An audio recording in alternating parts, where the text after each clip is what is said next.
দেখো বন্ধুরা, বিশ্বকর্মা পুজোয় এত খাবার দেখে আমার তো মাথায় ঘুরে গেছিলো, কোনটা ছেড়ে কোনটা খাই। সব ছেড়ে প্রথমেই ভাতটা ভেঙে আগে পালং শাক আর বেগুন দিয়ে ভালো করে ভাতটাকে মেখে চটকে ফটকে নিয়ে পুরো এরকম একটা দলা করে পুরো মুখে ঢুকিয়ে নিলাম।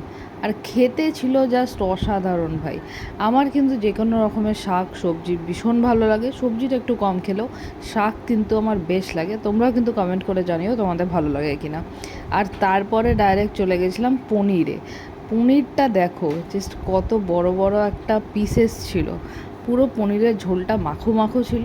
আর পনিরটাকে এরকমভাবে নিয়ে ভাতের সাথে চটকে মেখে সুন্দর করে শুধু আগে একবার পনিরটা খেয়ে দেখতে হবে যে কেমন খেতে হয়েছে পনিরটা। প্রথমে তো মেখে নিয়েছিলাম, তারপরে শুধু একটা পনিরটা খেয়ে দেখলাম যে পনিরটা একদম মাস্ত হয়েছে। তারপরে একদম ভাতের সাথে মেখে নিয়ে মুখে চালান, জাস্ট অসাধারণ হয়েছিল। তারপরে নিয়ে নিয়েছিলাম কাতলা মাছ। এই কাতলা মাছের সাইজটা দেখেছো? পুরো সাইজ পেটিটা দেখেছো? পুরো লক লক করছে।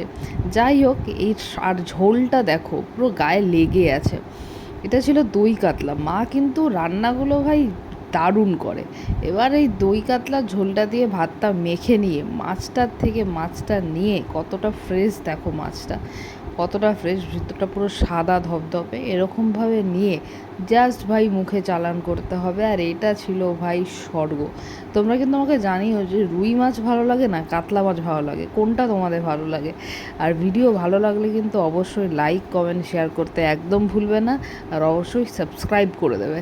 আর আমি কিন্তু ততক্ষণে আরও বেশ কয়েক গ্রাস মোটামুটি মাখামাখি শুরু করে দিয়েছিলাম। আর এই দেখো আবার এক গ্রাস মুখে নিয়েও নিলাম।